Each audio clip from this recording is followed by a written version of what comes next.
जय हिंद दोस्तों, आप सभी का स्वागत है आपके अपने यूट्यूब चैनल एमएचआरजी एसएससी पे।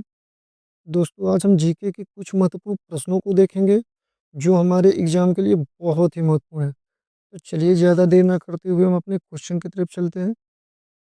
तो दोस्तों देखिए, हमारा पहला क्वेश्चन क्या दे रखा है। तो हमारा पहला क्वेश्चन कह रहा है कि बिछुआ किस राज्य का लोक नृत्य है। पहला ऑप्शन है आंध्र प्रदेश, दूसरा असम, तीसरा गुजरात और चौथा छत्तीसगढ़। तो बिछुआ किस राज्य का लोक नृत्य है। तो आप कहेंगे असम का, यानी कि ऑप्शन नंबर दूसरा हमारा सही हो जाएगा। आंध्र प्रदेश के भी कुछ नृत्य हैं, उनको भी देख लेते हैं हम। जैसे कि ढीमसा, ढीमसा, डांडरिया, डांडरिया, बोनालू, बोनालू आदि। असम का बिछुआ है ही। एक और यहाँ का बहुत पूछा जाता है, बिहू। ठीक है। गुजरात का भी देख लीजिए। तो गुजरात का जो है कि एक बहुत, गुजरात का तो सबको पता होगा गरबा के बारे में। गरबा, गरबा वहाँ का बहुत प्रचलित है। एक है लासिया, और भी बहुत है। छत्तीसगढ़ का देख लीजिए, छत्तीसगढ़ का कौन कौन सा हो जाएगा। एक तो कर्मा वहाँ पे बहुत पूछा जाता है। कर्मा, चंदेनी, चंदेनी, सॉरी, मैं फिर से लिख देता हूँ। चंदेनी, डंगला आदि, बहुत से हैं। चलिए अगला क्वेश्चन देखते हैं। तो देखिए अगला क्वेश्चन हमारा क्या कह रहा है। तो कह रहा है कि अल्लाह रखा खां को किस वर्ष पद्मश्री से सम्मानित किया गया था।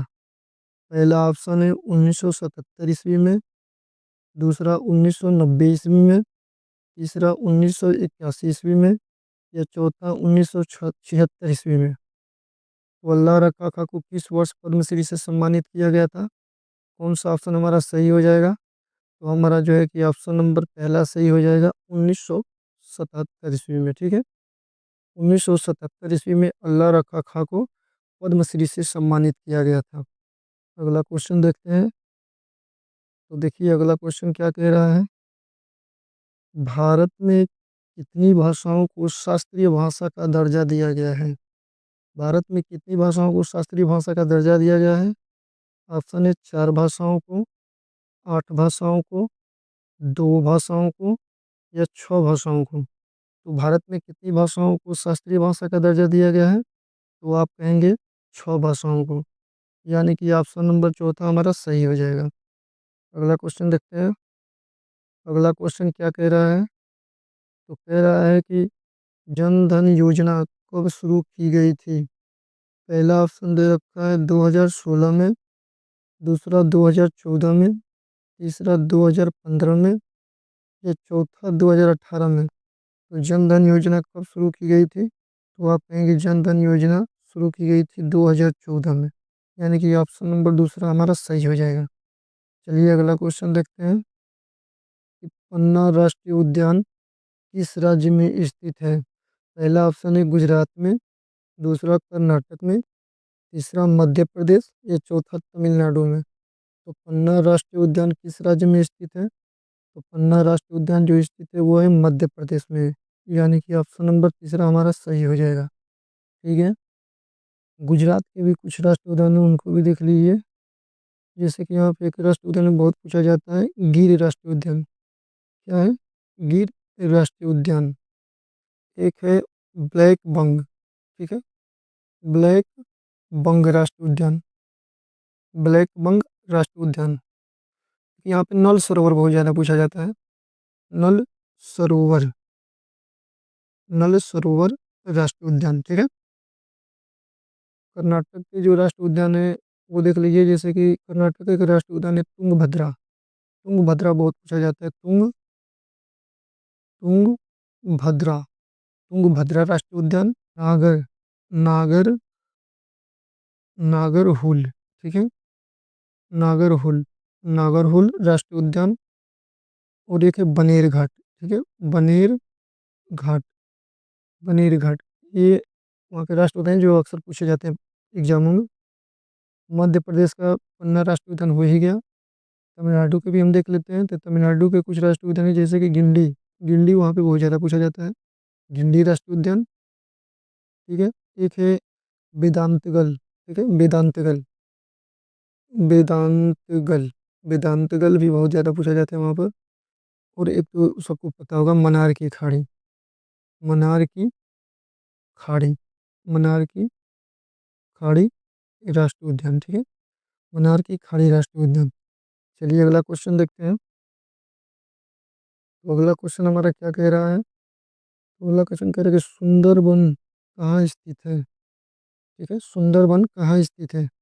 पहला ऑप्शन है असम, दूसरा पश्चिम बंगाल, तीसरा उत्तराखंड, चौथा गुजरात। तो सुंदरबन कहाँ पर स्थित है? तो सुंदरबन जो है हमारा पश्चिम बंगाल में स्थित है, यानी कि ऑप्शन नंबर दूसरा हमारा क्या हो जाएगा? सही हो जाएगा। यदि आपसे क्वेश्चन पूछ दे वहीं पर कि दुनिया का सबसे बड़ा डेल्टा कहाँ पर स्थित है, तो आप क्या कहेंगे? कि पश्चिम बंगाल में। और उस डेल्टा का नाम क्या है? तो उस डेल्टा का नाम है सुंदरबन डेल्टा। ठीक है, सुंदरबन डेल्टा। ठीक है, दुनिया का सबसे बड़ा डेल्टा कौन है? सुंदरबन डेल्टा। ये कहाँ पर है? तो ये पश्चिम बंगाल में। यदि आपसे पूछ दे कि ये कहाँ पर स्थित है, तो आप कहेंगे बंगाल के खाड़ी के किनारे पर स्थित है। ठीक है, चलिए अगला क्वेश्चन देखते हैं। तो अगला क्वेश्चन हमारा क्या कह रहा है? तो अगला क्वेश्चन हमारा कह रहा है कि सूर्य सरोवर, सूर्य सरोवर पश्चिम बिहार कहाँ पर स्थित है? पहला ऑप्शन है प्रतापगढ़, दूसरा आगरा, तीसरा बलिया, और चौथा उन्नाव। तो सूर्य सरोवर पश्चिम बिहार कहाँ पर स्थित है? तो आप कहेंगे ये सूर्य सरोवर जो पश्चिम बिहार है वो हमारा आगरा में स्थित है। ठीक है, आगरा में स्थित है। अगला क्वेश्चन देखते हैं। अगला क्वेश्चन हमारा क्या कह रहा है? तो अगला क्वेश्चन हमारा कह रहा है कि विश्व कैंसर दिवस किस तिथि को मनाया जाता है? विश्व कैंसर दिवस किस तिथि को मनाया जाता है? पहला ऑप्शन है 7 फरवरी, दूसरा 8 फरवरी, तीसरा 2 फरवरी, और चौथा 4 फरवरी। तो विश्व कैंसर दिवस किस तिथि को मनाया जाता है? तो आप कहेंगे विश्व कैंसर दिवस जो है कि 4 फरवरी को मनाया जाता है। ठीक है, यानी कि ऑप्शन नंबर चौथा हमारा सही हो जाएगा। अच्छा, 2 फरवरी को क्या मनाया जाता है? तो आप कहेंगे 2 फरवरी को विश्व आर्द्र भूमि दिवस मनाया जाता है। क्या मनाया जाता है? विश्व आर्द्र भूमि दिवस। ठीक है, विश्व आर्द्र भूमि दिवस, विश्व आर्द्र भूमि दिवस मनाया जाता है। ठीक है, चलिए अगला क्वेश्चन देखते हैं। अगला क्वेश्चन हमारा क्या कह रहा है? तो अगला क्वेश्चन कह रहा है कि वॉलीबॉल में कितने खिलाड़ी होते हैं? वॉलीबॉल में कितने खिलाड़ी होते हैं? थोड़ा सा क्वेश्चन को मैं और ऊपर कर देता हूँ ताकि स्पष्ट रूप से दिखाई दे। चलिए, तो वॉलीबॉल में कितने खिलाड़ी होते हैं? पहला ऑप्शन है 4, दूसरा है 6, तीसरा है 8, चौथा है 11। तो वॉलीबॉल में कितने खिलाड़ी होते हैं? तो आप कहेंगे वॉलीबॉल में 6 खिलाड़ी होते हैं, यानी कि ऑप्शन नंबर दूसरा हमारा सही हो जाएगा। यदि आपसे पूछ दे कि क्रिकेट में कितने होते हैं, तो आप कहेंगे कि 11। ठीक है, कितने होते हैं? 11। अगला क्वेश्चन हम देखते हैं। तो अगला क्वेश्चन हमारा क्या दे रखा है कि एलोरा की गुफाएं कहाँ स्थित हैं? एलोरा की गुफाएं कहाँ स्थित हैं? पहला है उत्तर प्रदेश, दूसरा कर्नाटक, तीसरा उड़ीसा, और चौथा महाराष्ट्र। तो एलोरा की गुफाएं कहाँ पर स्थित हैं? तो आप कहेंगे जो एलोरा की गुफाएं हैं वो हैं महाराष्ट्र में स्थित। ठीक है, महाराष्ट्र में स्थित, यानी कि ऑप्शन नंबर चौथा हमारा सही हो जाएगा। अगला क्वेश्चन देखते हैं। अगला क्वेश्चन क्या कह रहा है? तो अगला क्वेश्चन कह रहा है कि धौलागिरी पर्वत कहाँ पर स्थित है? धौलागिरी पर्वत कहाँ पर स्थित है? पहला भारत, दूसरा पाकिस्तान, तीसरा नेपाल, और चौथा चीन। तो धौलागिरी पर्वत कहाँ पर स्थित है? तो आप कहेंगे नेपाल में, यानी कि ऑप्शन नंबर तीसरा हमारा सही हो जाएगा। चलिए अगला क्वेश्चन देखते हैं। तो अगला क्वेश्चन हमारा क्या कह रहा है कि सुपीरियर झील, सुपीरियर झील कहाँ स्थित है?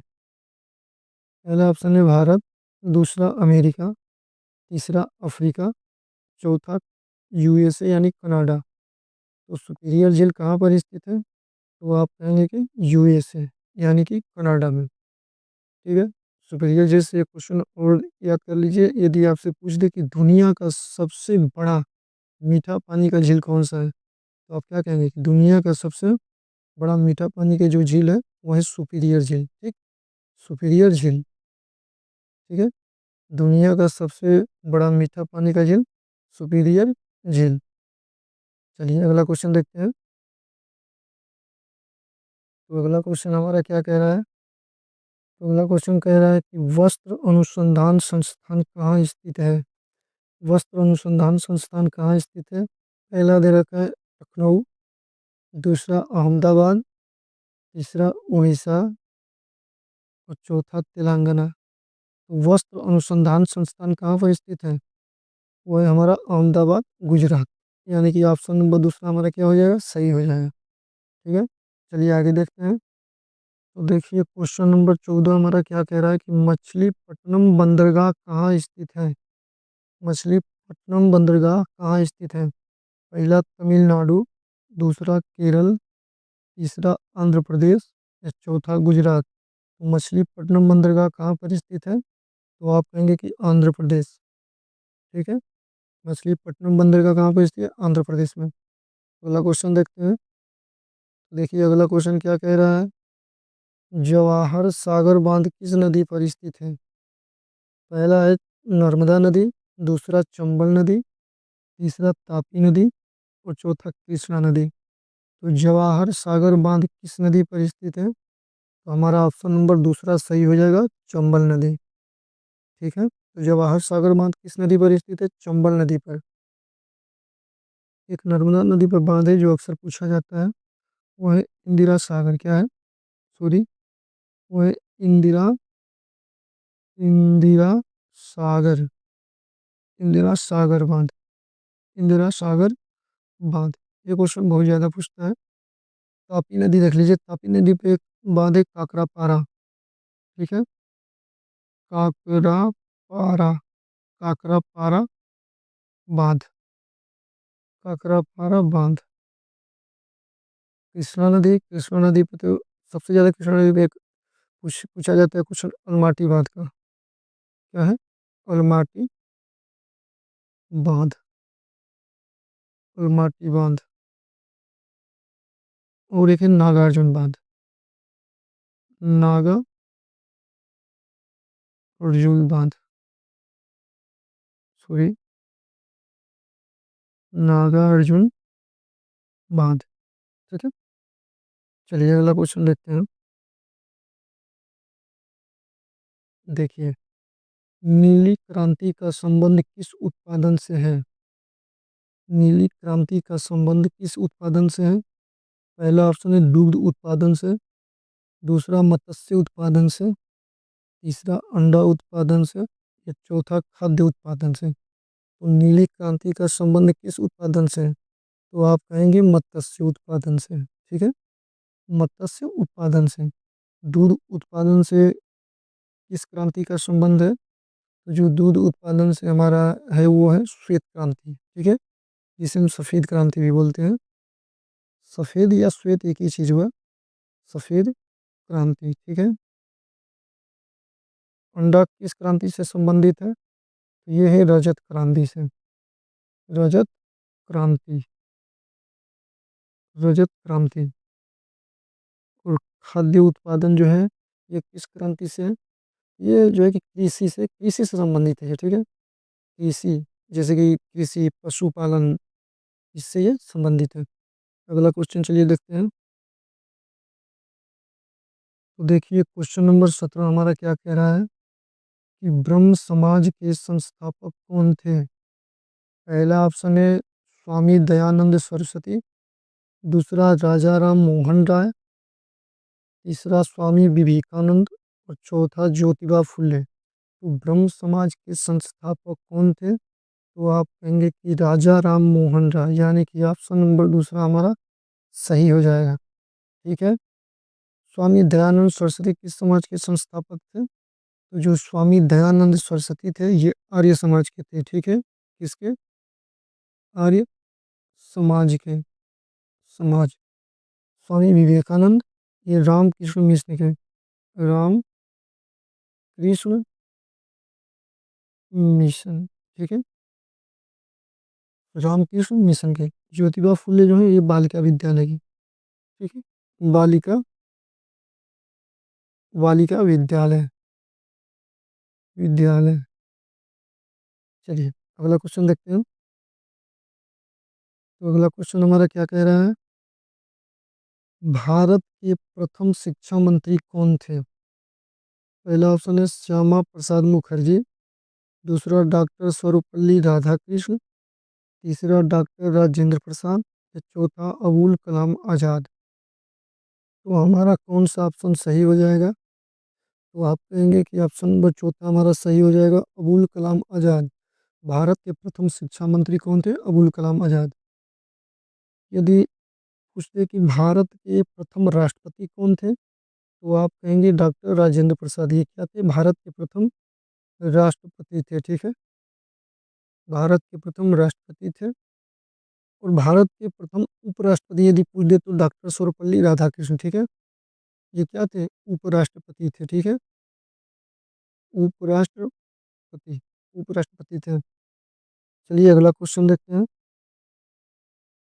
अगला क्वेश्चन हमारा क्या कह रहा है? तो अगला क्वेश्चन हमारा कह रहा है कि अधिकतम लिंगानुपात कहाँ का है?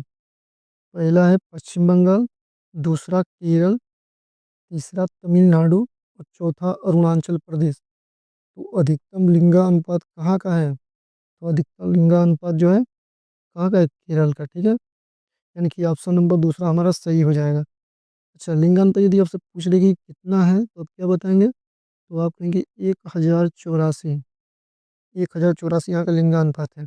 अच्छा, मतलब कि लिंगानुपात का मतलब समझ रहे हैं क्या? जैसे कि मान के चलिए कि जो ये 1084 है ये महिलाओं का संख्या है, यानी कि फीमेल का, यानी कि पुरुषों से महिलाओं की संख्या को देखा जाता है, ठीक है। जैसे कि मान के चलिए देखिए 1000 पुरुष हैं, 1000 पुरुषों पे कितनी महिलाएं हैं? 1084, यानी कितनी ज़्यादा महिलाएं वहाँ पर? 84 महिलाएं ज़्यादा हैं। ये देखा जाता है 1000 पुरुषों में देखा जाता है कि वहाँ पे कितनी महिला क्या है? अधिक हैं या कम है, यही लिंगानुपात होता है। यानी कि 1000 क्या हो गया? मेल हो गए और 1084 फीमेल हो गई, ठीक है। चलिए अगला क्वेश्चन देखते हैं। देखिए क्वेश्चन हमारा कह रहा है कि विश्व की प्रथम बौद्ध संगीति किस स्थान पर हुई थी? पहला ऑप्शन है वैशाली में, दूसरा पाटलिपुत्र में, तीसरा राजगृह में और चौथा कश्मीर में। तो प्रथम बौद्ध संगीति किस स्थान पर हुई थी? तो आप कहेंगे जो प्रथम प्रथम बौद्ध संगीति हुई थी वो हुई थी राजगृह में, यानी कि ऑप्शन नंबर तीसरा हमारा सही हो जाएगा, ठीक है। यदि आपसे पूछ ले कि दूसरा बौद्ध संगीति कहाँ पर हुआ था तो क्या बताएंगे? वैशाली में, ठीक है, दूसरा बौद्ध संगीति कहाँ पर हुआ था? वैशाली में। और तीसरा पाटलिपुत्र में, ठीक है, पाटलिपुत्र वही है जिसे आज हम पटना के नाम से जानते हैं। देखिए यदि चौथा बौद्ध संगीति पूछे तो आप कहेंगे कश्मीर। यदि आपसे और डीपली पूछना चाहें तो वो कश्मीर में उस स्थान का नाम पूछेगा तो आप बताएंगे कि जो चौथा बौद्ध संगीति हुआ था वो कहाँ पर हुआ था? तो कश्मीर के कुंडल वन में। कहाँ पर? कुंडल वन में। चलिए आगे देखते हैं। तो दोस्तों हमारा क्वेश्चन यहीं पे समाप्त होता है। यहाँ तक बने रहने के लिए आप लोगों का बहुत बहुत धन्यवाद। तो चलिए मिलते हैं अगले वीडियो में।